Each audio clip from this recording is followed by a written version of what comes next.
ಕಾಂಗ್ರೆಸ್ ಪಕ್ಷ ಅವರಿಗೆ ಕಾಂಗ್ರೆಸ್ ಪಕ್ಷಕ್ಕೆ ಬೆನ್ನೆಲುಬು ನಮ್ಮ ಪೌರ ಕಾರ್ಮಿಕರು. ಆಮೇಲೆ ಬಡವರ ಪಕ್ಷ. ಯಾವುದೇ ಒಂದು ಬಡವರಿಗೆ ಏನೇ ತೊಂದರೆಗಳಾದರೆ ಮುಖ್ಯವಾಗಿ ಯಾವುದರ ಪಕ್ಷ ಅವರಿಗೆ ಜಾಸ್ತಿ ಒತ್ತನ್ನು ಕೊಟ್ಟು ಅವರ ಗರೀಬಿ ಹಟಾವ್ ಅನ್ನುವ ರೀತಿಯಲ್ಲಿ ಕೆಲಸವನ್ನು ಮಾಡಿದ್ದಿದ್ದರೆ ಕಾಂಗ್ರೆಸ್ ಪಕ್ಷನೇ. ಅದೇ ನಿಟ್ಟಿನಲ್ಲಿ ನಮ್ಮ ದಾವಣಗೆರೆಯಲ್ಲಿ ಹೆಚ್ಚಿನ ರೀತಿಯಿಂದ ನಾವು ನಮ್ಮ ಬಡವರಿಗೋಸ್ಕರ ಸಾಕಷ್ಟು ಯೋಜನೆಗಳು ಏನಿದಾವೋ ಅದನ್ನು ಅವರಿಗೆ ತಲುಪಿಸೋ ಒಂದು ಕೆಲಸವನ್ನು ನಾವು ಚಾಚು ತಪ್ಪದೇ ಮಾಡ್ತಾಯಿದ್ದೀವಿ. ಅದೇ ನಿಟ್ಟಿನಲ್ಲಿ ಇವತ್ತು ನಮ್ಮ ಪೌರ ಕಾರ್ಮಿಕರಿಗೆ ಮತ್ತು ಏನು ನಮ್ಮ ತರಗಾರರಾಗಿರ್ಬೋದು, ಏನು ಬೇರೆ ಬೇರೆ ವೆಲ್ಡರ್ಸ್ಗಳಾಗಿರ್ಬೋದು, ಈ ರೀತಿ ಅವ್ರಿಗೆಲ್ಲರಿಗೂ ಕಿಟ್ಟನ್ನು ಕೊಟ್ಟಿದ್ದೀವಿ. ಮತ್ತು ಮುಖ್ಯವಾಗಿ ಪೌರ ಕಾರ್ಮಿಕರಿಗೆ ಹಿಂದಿನಿಂದಲೂ ಮನೆ ಆಗಬೇಕು ಅನ್ನೋ ದೃಷ್ಟಿಕೋನದಲ್ಲಿ ಹಿಂದೆ ನಾವು ಇದ್ದಾಗ, ನಮ್ಮ ಸರ್ಕಾರ ಇದ್ದಾಗ, ನಾನೇ ಮಂತ್ರಿ ಇದ್ದಾಗ 2001ರಲ್ಲಿ 2003ರಲ್ಲಿ 15,000 ಮನೆಗಳನ್ನ ಕಟ್ಟಿ ಎಲ್ಲರಿಗೂ ಕೊಟ್ವಿ. ಅವಾಗ ಪೌರ ಕಾರ್ಮಿಕರು ಅಂತ ನೋಡಲಿಲ್ಲ, ಎಲ್ಲ ಬಡವರಿಗೆ ಹಂಚಿನ ಮನೆ ಇರ್ಬೋದು, ತಗಡಿನ ಮನೆ ಇರ್ಬೋದು, RCC ಮನೆ ಇರ್ಬೋದು, ಈ ರೀತಿ ಮಾಡಿ ಎಲ್ಲರಿಗೂ ಸಾಕಷ್ಟು ಜನ ಕೊಟ್ಟಿವಿ. ಮತ್ತು ಅದೇ ನಿಟ್ಟಿನಲ್ಲಿ ಈಗ ಊರು ಬೆಳೆದಂಗೆ ಕಾಸ್ಟ್ಲಿ ಆಗ್ಯಾವು ಜಮೀನುಗಳು. ಅವಾಗೂ ಕಾಸ್ಟ್ಲಿ 3.5-4 ಲಕ್ಷ ರೂಪಾಯಿ ಅವಾಗ ಖರೀದಿ ಮಾಡ್ತಿದ್ವಿ. ಈಗ ಕಾಸ್ಟ್ಲಿ ಆಗಿರೋದ್ರಿಂದ ಸ್ವಲ್ಪ ತಡ ಆಗೈತಿ. ಆದರೆ ಈ ಪೌರ ಕಾರ್ಮಿಕರಿಗೆ ಏನು ಫ್ಲ್ಯಾಟ್ಗಳನ್ನ ಕಟ್ಟಿದ್ವಿ, ಆ ಫ್ಲ್ಯಾಟ್ಗಳು ಬೇಡ, ನಮಗೆ ಇಂಡಿವಿಜುವಲ್ ಹೌಸಸ್ ಬೇಕು ಅಂತ ಕೇಳ್ತಾ ಇದ್ದಾರೆ. ಅದ್ರ ಬಗ್ಗೆ ನಾವು ಕೂಲಂಕಷವಾಗಿ ಒಂದು ಮೀಟಿಂಗನ್ನು ಮಾಡಿ ಒಂದು ಪರಿಶೀಲನೆ ಮಾಡಿ ಅದ್ರ ಬಗ್ಗೆ ಅವರಿಗೆ ಒಳ್ಳೆ ಕೆಲಸವನ್ನು ಏನಾಗಬೇಕು ಅದ್ರ ಬಗ್ಗೆ ಸೂಕ್ತ ನಿರ್ಧಾರ ತೆಗೆದುಕೊಳ್ತೀವಿ. ಸರಿ ಸರ್, ಈಗ ನಿಮ್ಮದು ಫೈಟ್ ಜೋರಾಗ್ತಾ ಇದೆ. ಯಾವ ಫೈಟಪ್ಪ? ಹರೀಶ್ ಅವರು ನನಗೆ ಫೈಟ ಇಲ್ಲ. ಅವನು ಯಾವ ಫೈಟ್? ಅವನು ನನ್ನ ಮೇಲೆ ಏನೈತೆ ಅವನು? ಈಗ ನೋಡು, ಆರೋಪ ನಿಮ್ಮ ಮೇಲೆ ಮಾಡ್ತಾ ಇದ್ದಾರೆ ಸರ್. ಮಾಡಲಿ ಬಿಡು. ಅವನು ಇಲ್ಲದ ಬೆಳೆಕಾಳು ಬೇಯಬೇಕಲ್ಲ, ಏನಪ್ಪ, ಬೆಳೆಕಾಳು ಬೇಯಬೇಕಲ್ಲ. ಹಂಗಾಗಿ ಏನೇ ಮಾಡಿದ್ರು ಒಳ್ಳೆ ಇದರಲ್ಲಿ ಮಾಡಬೇಕು. ನಾನು ಮೊನ್ನೆನೇ ಹೇಳಿದೆ, ಏನು ಒಳ್ಳೆ ಪಾಸಿಟಿವ್ ಥಿಂಕಿಂಗ್ ಇರಬೇಕು. ಯಾವುದರ ವಿಚಾರ ಆಗಲಿ ಪಾಸಿಟಿವ್ ಥಿಂಕಿಂಗ್ನಲ್ಲಿ ಮುಂದೆ ನಡೆದ್ರೆ ಏನಾರು ಅಭಿವೃದ್ಧಿ ಆಗ್ತಾವೆ. ಹೆಲ್ತಿ ಡಿಸ್ಕಷನ್ ಇರಬೇಕು. ಆ ನಿಟ್ಟಿನಲ್ಲಿ ಕೆಲಸಗಳು ಆಗ್ತಾವೆ. ಇದು ತಗೊಂಬಂದು ಕೆಲಸಕ್ಕೆ ಬರೋದವೆಲ್ಲ ತಂದ್ರೆ ಇವಕ್ಕೆಲ್ಲ ತಲೆ ಕೆಡಿಸ್ಕೋಬೇಕ ನಾವು. ಅದಕ್ಕೆಲ್ಲ ನಾವು ತಲೆ ಕೆಡಿಸ್ಕೊಳಲ್ಲ. ಬೇರೆ ಬೇರೆ ಪ್ರಕರಣದಲ್ಲಿ ಬಂದಿದ್ದ ಆರೋಪಿಗಳು ಫೋಟೋ ಹಿಡಿದು ನಿಮ್ಮದು ಅಂದರೆ ಈಗ ಎಷ್ಟು ಜನ ನಿಂತಿದ್ರು? ನೀನು ಫೋಟೋ ತೆಗೆದಿಲ್ಲ? ಎಷ್ಟು ಜನ ಇದ್ರು ಅದ್ರಾಗ ಯಾರು ಅಂತ ನನಗೇನೋ ಗೊತ್ತಾ? ಈಗ ನೀನೇ ಬಂದು ನಿಂತಿಯಪ್ಪ, ಫೋಟೋ ತೆಗಿಸ್ಕೊಂಡು ಹೋಗಿ. ಇದ್ರಾಗ ಯಾರು ಅಂತ ಗೊತ್ತಾ? ಈಗ ಅದ್ಯಾವುದೋ ಶಾಮನೂರು ಇವ್ರದ್ದು ಹೇಳಿದರು, ವೇದಮೂರ್ತಿ. ಅವ್ರ ಚಿಕ್ಕಪ್ಪ ನಮ್ಮಲ್ಲಿ ಕಾಂಗ್ರೆಸ್ ಪಕ್ಷದ ಕಾರ್ಪೊರೇಟರ್ ಆಗಿದ್ದರು, ಲೋಕಣ್ಣ ಅಂತ. ಹಿಂದೆ ನಮ್ಮಲ್ಲಿ ಕಾರ್ಪೊರೇಟರ್ ಆಗಿದ್ದರು. ಅವ್ರ ಮನೆಯವರು, ಲೋಕಣ್ಣ ಮನೆಯವರು. ಈಗ ಅವರು ಬರ್ತಿದ್ರು, ಒಕ್ಕಿದ್ರು, ಮತ್ತು ನಮ್ಮ ಕಾಂಗ್ರೆಸ್ ಪಕ್ಷದಾಗಿದ್ದರು. ಫೋಟೋ ತೆಗಿಸ್ಕೊಂಡ್ರ. ಫೋಟೋ ತೆಗಿಸ್ಕೊಳೋದು ಅಪರಾಧ ಅನ್ನೋದಲ್ಲ. ಸಾಕಷ್ಟು ಜನ ಫೋಟೋ ತೆಗಿಸ್ಕೊಂಡು ಹೋಗಾರ. ಅವ್ರು ಏನೇ ಕೆಲಸಗಳು ಮಾಡಿದ್ದು ನನ್ನ ಮ್ಯಾಗ ತಂದ್ರೆ ಏನು ಹೇಳ್ಬೇಕು? ಇವತ್ತು ಅವ್ರ ಜಮೀನು ಅಕ್ಕಿ ವಿಚಾರದಾಗೂ ನಿಮ್ಮ ಹೆಸರು, ನಿಮ್ಮ ಫೋಟೋ ಯಾರು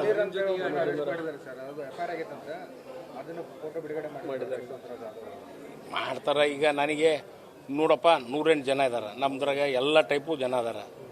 ಏನು ಈಗ ನಾನು ಮುಖ್ಯವಾಗಿ ನಾನು ಹೇಳೋದು ಇಷ್ಟೇ, ಅವ್ರು ಯಾರು ಏನಾರ ಮಾಡಿದ್ರು ಒಳ್ಳೆ ಕೆಲಸ ಮಾಡ್ರಪ್ಪ, ಒಳ್ಳೆ ನ್ಯಾಯಯುತವಾಗಿ ಅವ್ರಿಗೆ ಒಳ್ಳೆ. ನಾನು ಸಾಕಷ್ಟು ಜನಕ್ಕೆ ಹೇಳೇನಿ, ನಮ್ಮ ಹುಡುಗರುಗಳಿಗೂ ಹೇಳೇನಿ, ಒಳ್ಳೆ ದಂಧೆ ಮಾಡಿರಿ, ಒಳ್ಳೆ ನ್ಯಾಯಯುತವಾಗಿ ಮಾಡಿರಿ. ನಿಮಗೇನಾರ ಒಂದು ಟೆಂಪೋ ಬೇಕು ಅಂದ್ರೂ ಕೊಡಿಸ್ತೀನಿ, ಆಟೋ ಬೇಕು ಅಂದ್ರೂ ಕೊಡಿಸ್ತೀನಿ, ಲಾರಿಗಳು ಬೇಕು ಅಂದ್ರೂ ಕೊಡಿಸ್ತೀನಿ, ಅದಕ್ಕೆ ಡಿಫ್ರೆನ್ಸ್ ಅಮೌಂಟ್ ಕಟ್ಟಿ ಲೋನು ಕೊಡಿಸ್ತೀನಿ ಅಂತ ಕೆಲಸಗಳು ಮಾಡ್ರಪ್ಪ ಅಂತ ಸಾಕಷ್ಟು ಜನ ಮಾಡ್ಯಾರ, ಇಲ್ಲ ಅಂತಲ್ಲ.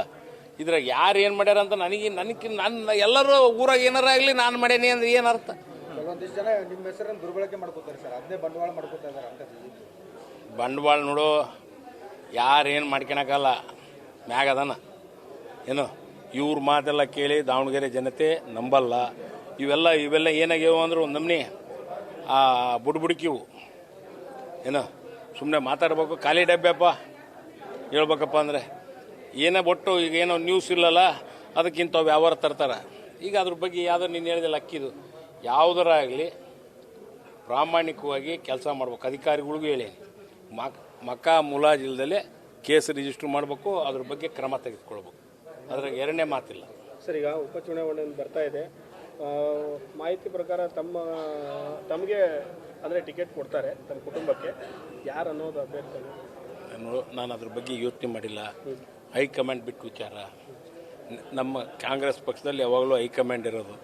ಹೈಕಮಾಂಡ್ ಬಿಟ್ಟು ವಿಚಾರ. ನಾವು ಫಸ್ಟ್ ಈಗ ದುಗಮ್ನ ಹಬ್ಬ ಮಾಡಬೇಕು ಅಂತ ಓದ್ಸತಿ ಹೇಳೀನಿ. ಈಗ ಮುಂದಿನ ತಿಂಗಳು ಹಬ್ಬ ಮಾಡೋಣ ಎಲ್ಲರೂ ಸೇರಿ.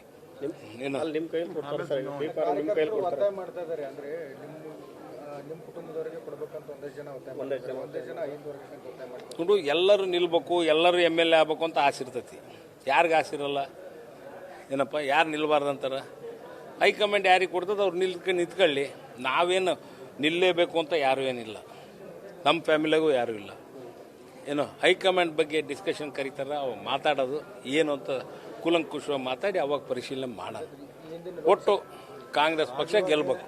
ದಾವಣಗೆರೆ ಹೈಕಮಾಂಡ್ ಕೊಡೋಣ, ಯಾರು ಕೊಡ್ತಾರೆ ಕೊಡಲಿ ಅಂತ ಅವರು. ದಾವಣಗೆರೆ ಹೈಕಮಾಂಡ್ ಕೊಡೋಣ, ಅವ್ರು ಯಾರು ಕೊಡ್ತಾರೆ ಕೊಡಲಿ. ಮೊನ್ನೆ ಮಯೂರ್ ಜಯಕುಮಾರ್ಗೆ ಒಂದಷ್ಟು ಜನ ಮನವಿ ಮಾಡಿದ್ದಾರೆ. ಇಲ್ಲಿ ಅಭ್ಯರ್ಥಿ ಆಯ್ಕೆಯ ಜವಾಬ್ದಾರಿನ ನಿಮಗೆ ಕೊಡಲಿ ಅಂತ ಒಂದಷ್ಟು ಜನ ಮನವಿ ಮಾಡಿದ್ದಾರೆ ಮುಖಂಡರು. ಅಲ್ಲ, ಕೇಳ್ತಾರ. ಕೇಳಕ್ಕಂತೂ ನಮಗೆ ಕೇಳ್ತಾರ.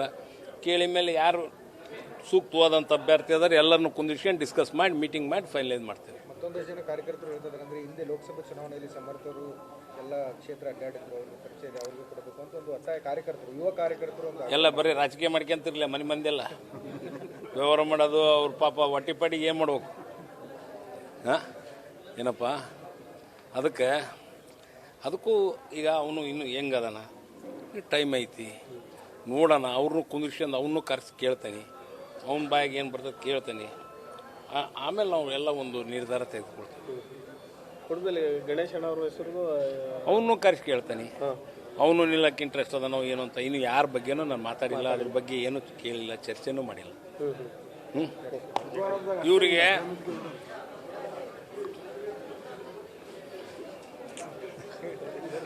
ಏನು ಅದ್ರಾಗ ಏನು ಇಲ್ಲ.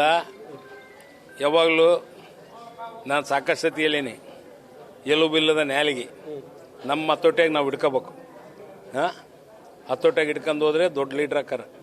ಈ ನಮೂನೆ ಮಾಡಿದ್ರೆ ಲೀಡ್ರ್ ಆಗಲ್ಲ. ಲೀಡರ್ಶಿಪ್ ಕ್ವಾಲಿಟೀಸ್ ಇರ್ಬೇಕು. ಆ ಒಂದು ಲೀಡರ್ಶಿಪ್ ಕ್ವಾಲಿಟೀಸ್ನಾಗ ಮುಂದೆ ನಡೆದು ಹೋಗ್ಬೇಕು. ಅಭಿವೃದ್ಧಿ ಬಗ್ಗೆ ಗಮನ ಹರಿಸ್ಬೇಕು. ಏನೋ ಯಾರಾಗಿರಲಿ. ಅಲ್ಲ ಸರ್, ಈಗ ಈ ಕ್ಷೇತ್ರಕ್ಕೆ ಯಾಕೆ ಬರಬೇಕು ಅಂತ ಹೇಳ್ತಾರೆ. ನಾನು ರಾಜಕಾರಣಿ ಎಲ್ಲಾದರೂ ಹೋಗ್ಬೋದ್ರು, ಇಡೀ ರಾಜ್ಯದ ಪ್ರಶ್ನೆ ಮಾಡಿ ಅಡ್ಡಾಡಕ್ಕೆ ಹೇಳಿ, ಎಲ್ಲ ಕಡೆಗೆ ಅಡ್ಡಾಡಕ್ಕೆ ಹೇಳು. ಅವ್ರ ಪಾರ್ಟಿ ಅಧ್ಯಕ್ಷರಿಗೆ ಕೇಳಕ್ಕೆ ಹೇಳು, ಒಂದು ಕಾರ್ ತಗೊಳಕ್ಕೆ ಹೇಳು. ಏನೋ ಎಲ್ಲ ಕಡೆಗೆ ಏನೇನೈತಿ ಎಲ್ಲವೂ ಇಲಾಖೆವು ಎಲ್ಲವೂ ಫಂಡ್ಸ್ಗಳು ತಗೊಳಕ್ಕೆ ಹೇಳು. ಎಲ್ಲೆಲ್ಲಿ ಏನೇನು ಕೆಲಸ ಮಾಡ್ಯಾರೋ ಇಲ್ಲ ಅಂತ ನೋಡಕ್ಕೆ ಹೇಳು. ಹಾಂ, ಎಲ್ಲವೂ ಮಾಡಲಿ. ಈ ಸಣ್ಣತನ ಬಿಟ್ಟು ಫಸ್ಟು ಕೆಲಸ ಮಾಡಕ್ಕೆ ಹೇಳ್ರಿ. ಊರಾಗ ಅಲ್ಲಿ ಏನು ಅನ್ನೋದು ಫಸ್ಟು ಹರಿಹರದಾಗ ಒಂದು ಸ್ವಲ್ಪ ಎಲ್ಲ ಜನಗಳನ್ನ ಮಾತಾಡ್ಸೋದು. ಹೋಗಿ ಹಂಗೆ ಬೆಳಗಿಂದ ಹೋಗಿ 21 ಫಂಕ್ಷನ್ ಅಟೆಂಡ್ ಮಾಡೀನಿ, 40 ಫಂಕ್ಷನ್ ಅಟೆಂಡ್ ಮಾಡೀನಿ ಅಂತ ಬಿಟ್ಟು ಏನು ಕೆಲಸ ಮಾಡ್ಯಾನ ಅನ್ನೋದು ಕೇಳು.